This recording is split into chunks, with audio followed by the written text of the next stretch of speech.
नमस्कार मित्रांनो, त्या दिवशी खूप अंधार झाला होता.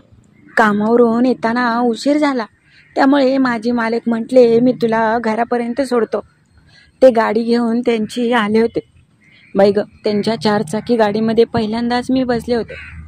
मी गाडीत बसले. मला वाटलं खरंच ते माझ्या घरापर्यंत सोडण्यासाठी चाललेत, पण कशाचं काय, अचानक त्यांनी वेगळ्याच ठिकाणी मला घेऊन गेले. मी तर आश्चर्यचकित झाले आणि मालक हे मला तुम्ही कुठे घेऊन चाललात, चल तू फक्त. मला काही समजत नव्हतं. सगळीकडे अंधार होता. बाई ग, एका नको त्या ठिकाणीच घेऊन गेले. आणि तिथे गेल्यावर माझ्या मालकांनी माझ्यासोबत नक्की काय झालं ते सांगणार आहे. कारण की काही दिवसांपूर्वी मालकाकडून मी उसने काहीसे पैसे घेतले होते, पण मी ते पैसे परत देऊ शकले नाही. त्याच्या बदल्यात मालकांनी नक्की माझ्यासोबत काय केलं तीच कथा मी तुम्हाला सांगणार आहे. पण त्याच्या आधी जर तुम्ही नवीन असाल आणि अजूनपर्यंत आपल्या ह्या चॅनलला सबस्क्राईब केलं नसेल तर प्लीज आता लगेच करून घ्या. चला तर मग कथेला सुरुवात करते. नमस्कार मित्रांनो, तशी मी दिसायला देखणी आणि सुंदर तर नव्हतेच.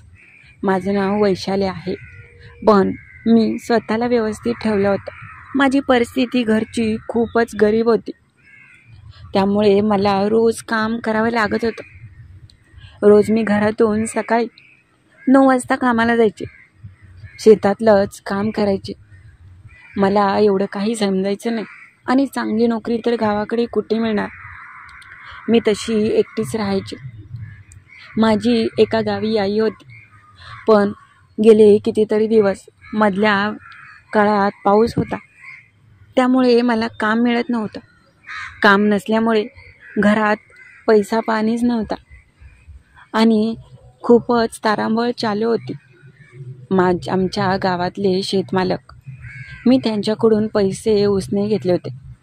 सगळे त्यांना चंद्रकांत म्हणायचे आणि मी त्यांना साहेब म्हणत असायचे. चंद्रकांत हे आमच्या गावाचे खूप श्रीमंत. गावामध्ये त्यांची जमीन वगैरे खूप होती, पैसा पण भरपूर होता. गावामध्ये खूप मोठा बंगला पण होता, पण सतत ते शेताकडे असायचे. त्यांचा दुसरा भाऊ घरचं पाहत असायचा. तसं ते नोकरदार नव्हते, पण घरचंच त्यांना भरपूर होतं. गावातल्या सगळ्या बाया आणि मी पण त्यांच्या शेतामध्येच कामाला जात असायचे. त्यांची आणि माझी गेली 4-5 महिन्यापूर्वीची ओळख होती. ह्याच्या आधी मी मिळेल तिथे काम करायचे.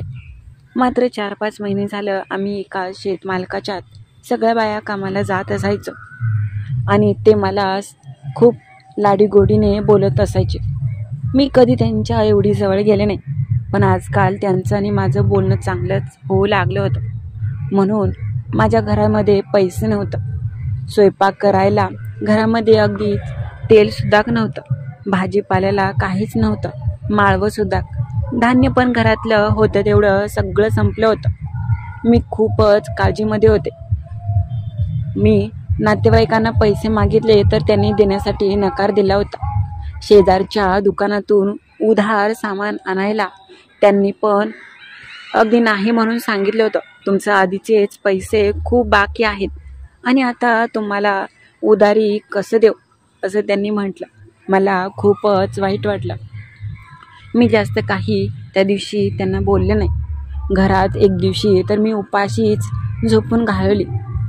खूपच माझी तारांबळ चालू होती. माझी खूपच मजबुरी होती.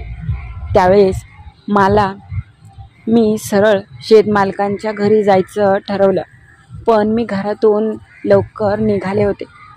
पाऊस पण खूपच होता. त्याच पावसामध्ये मी चालत शेताकडे चालले होते. तोपर्यंत रस्त्यामध्येच मालकांची गाठ पडली. ते त्यांच्या 4 चाकीमध्ये कुठेतरी जात होते. त्यावेळेस ते मला म्हटले, काय ग, कुठे चालली एवढी पावसात भिजत? मी म्हटलं की बरं झालं तुमची आणि माझी भेट झाली. अहो, तुमच्याकडेच मी चालले होते. का ग, माझ्याकडे कशाला, असं त्यांनी मला म्हणाले. मी म्हटलं की मला थोडेसे उसने पैसे पाहिजे होते. तुमच्या शेतामध्ये कामाला तर मी रोज येतेच. थोडे आठवड्याचं कट करून घ्या, पण घरामध्ये काहीच नाही, त्यामुळे मला पैसे हवे होते. मी त्यांना खूप विनंती केली. मी खूपच ओलीचिंब झाले होते. मी रस्त्याच्या एका बाजूला उभी होते आणि त्यांनी गाडी बाजूला थांबवली होती. गाडीतूनच ते बोलत होते. हळूच त्यांची नजर माझ्यावर गेली आणि मी भिजले होते हे त्यांना दिसत होतं. माझं उठाव आणि अगदी सुंदर असं सौंदर्य त्यांच्या नजरेस पडत होतं. खूप वेळ ते टक लावूनच निहाळत होते. शेवटी ते म्हटले, अगं तू भिजूचील, ये आतमध्ये. मी म्हटलं नको नको, सगळी गाडी ओली होईल. असले तर बघा ना. त्यावेळेस त्यांच्याकडे पण वेळ नव्हता. ते म्हटले, मला पण थोडंसं बाहेर जायचंय. त्यांनी जवळचे काही पैसे काढले. 4-5 हजार होते ते मला दिले आणि म्हटले की बरं आपण बोलूया उद्या, का तुला घरापर्यंत सोडू. मी म्हटलं नको नको, जाईन मी इथे. मी म्हटलं खूप आभारी आहे तुमचे. असं म्हणून ते म्हटले की बरं नंतर भेटू तुला. त्यांच्या जोडीला शेतामध्येच काम करणारा एक कामगारसुद्धा होता. नंतर ते निघून गेले आणि मी तशीच घराकडे आले. मी ओली चिंब झाले होते. आधी आल्यानंतर कपडे बदलले आणि कोरडे कपडे घातले. घरामध्ये लागणाऱ्या वस्तू वगैरे मी घेऊन आले होते. तिथून पुढे सारखाच पाऊस असायचा, त्यामुळे मी कामावरती जाऊ शकले नव्हते. शेजारी असलेल्या बाया पण त्यांचं पण खाडच होत होतं. त्या पण माझ्यासोबत घरीच असायच्या. नंतर बरेच साधारणतः 8-10 दिवसानंतर आम्ही शेतामध्ये गेलो. मालकांना मला बोलायचं होतं पण बोलू शकले नाही. त्यावेळेस अशीच त्यांची भेट झाली आणि म्हटले, काय ग, लक्षात आहे ना, तूच होती ना त्या दिवशी. मी म्हटलं हो हो आहे माझ्या लक्षात. जसे येतील तसे मी पैसे देईन तुमचे. असंच रोज जात होतं. ते मला रोज बोलायचे. रोज आमची भेट व्हायची. ह्या गोष्टीला साधारणतः 4-5 महिने होऊन गेले. अचानक ते मला म्हटले, काय ग, विसरली का काय तू. मी म्हटलं नाही. अगं किती दिवस म्हणतोय पैसे दे, तू 1 रुपयासुद्धा दिला नाही. आणि वरून पगारातून पैसे कट करून घ्यायला तू तर म्हणते की एवढेच दिवस भरलेत, तेवढेच दिवस भरलेत. मी म्हटलं हो, त्या दिवशी खूप उशीरपर्यंत शेतात काम होतं. सगळ्या बायका गेल्या होत्या घरी. मी मात्र थोडंसं त्यांना बोलायचं म्हणून त्यांची वाट पाहत होते. पण ते शेतामध्ये खूपच उशीर आले.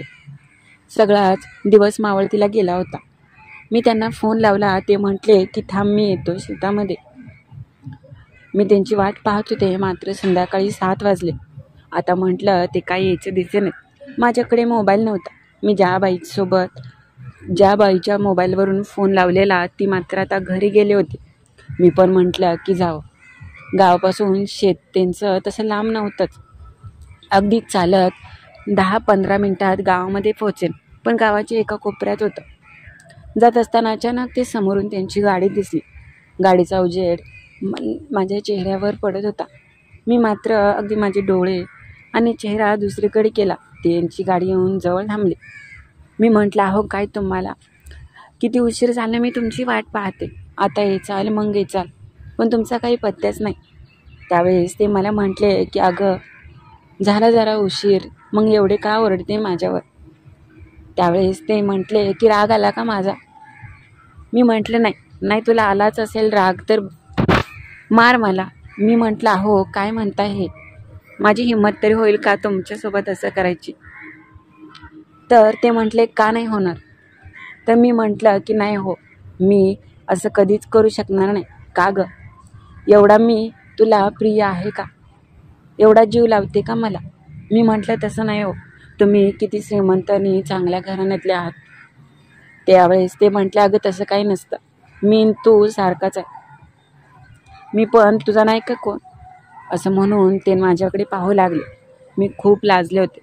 त्यावेळेस ते म्हटले बरं जाऊ दे, चल बस गाडीमध्ये, काय म्हणायचं आहे. सुरुवातीला मी नकोच म्हणत होते. त्यावेळेस ते म्हटले तुला घरापर्यंत सोडतो म्हणजे बस, तू नको काळजी करू. मी म्हटलं की हो. मी त्यांच्या बाजूला बसले होते.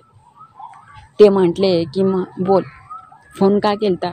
त्यावेळेस मी म्हटलं तुम्ही सारखं पैशाचं म्हणता आणि ह्या बायांना माहीत झालं म्हणजे त्या पण तुम्हाला पैसे मागतील आणि उलट मलाच नावं ठेवते. कुणाला कळून देऊ नका.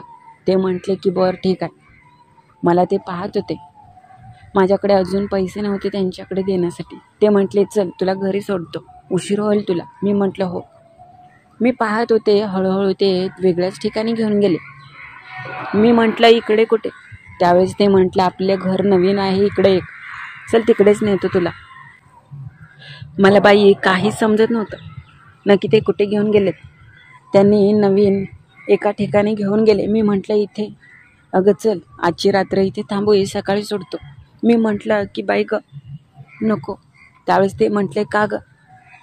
मी म्हटलं तसं नाही, का तुला मी आवडत नाही? तसं तर मला ते खूप आवडायचे, मला पण खूप इच्छा व्हायची त्यांच्यासोबत, पण काय करणार? मी म्हटलं अहो गावातल्या कोणी पाहिलं तर? अगं इकडे कोणाची हिंमत होणार आहे मला थांबवायची? मी आणि तू आपण दोघंच असू आणि काही नाही काळजी करू, सगळे मी व्यवस्था केली. मी खूप लाजत होते. त्यावेळेस ते म्हटले पहिल्यांदा तुला पाहिली त्यावेळेसच खूप मन झालं होतं, पण मला असं नाही, तुझ्या मनाविरुद्ध नव्हतं काय करायचं. तू स्वतःहून मला होकार द्यायला पाहिजे अशी माझी इच्छा होती. मी म्हटलं की हो का? ते म्हटले हां.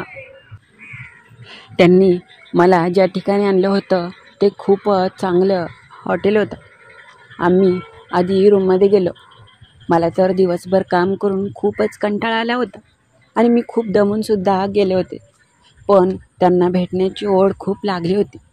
दिसायला ते माझ्यापेक्षा कितीतरी देखणे होते. मला तर कधी एकदा ते जवळ घेऊन प्रेम करतात असं झालं होतं. आम्ही तिथे गेलो. खूप वेळ इकडच्या तिकडच्या गोष्टी. आज पहिल्यांदाच मी एवढी त्यांच्या जवळ आले होते. मला जणू काही ते स्वतःची लग्नाची बायको आहे तेवढंच प्रेम देत होते. आम्ही जेवण पण केलं. त्या रात्री ते माझ्याजवळ आले आणि म्हटले की आज रात्रभर तू फक्त माझी आहेस, इथून पुढे अगदीच मी तुला सुखात ठेवीन, पाहिजे ते देईन. मी म्हटलं की हो, माझं तर नशीबच मी समजलं. त्या दिवशी रात्रभर नको त्याच ठिकाणी नेलं आणि रात्रभर वेड्यासारखं प्रेम केलं. त्यांचे ओठ माझ्या ओठामध्ये होते आणि वेगळीच ती रात्र होती. आजपर्यंत असं सुख मला कधीच कोणी दिलं नव्हतं. त्याच्यानंतर माझे त्यांनी पैसे पण उसने माघारी घेतले नाहीत, फक्त असंच मला प्रेम केलं. तर कशी वाटली कथा ते नक्की कळवा. त्या दिवशीपासून शेतमालक माझे चांगले जवळचे झाले. जेव्हा ते शेतात बोलवायचे तेव्हा मी जायचे, जसे प्रेम करायचे तसा मी आनंद घ्यायचे. आजपर्यंत ह्या गोष्टीला 6 ते 7 महिने झाले, पण शेतमालक मला जेव्हा जाईल तेवढं रात्रभर प्रेम करतात आणि मला खूप सुख देतात. तर कशी वाटली कथा ते नक्की कळवा आणि नवीन असाल तर आपल्या चॅनलला लाईक सबस्क्राईब करायला विसरू नका.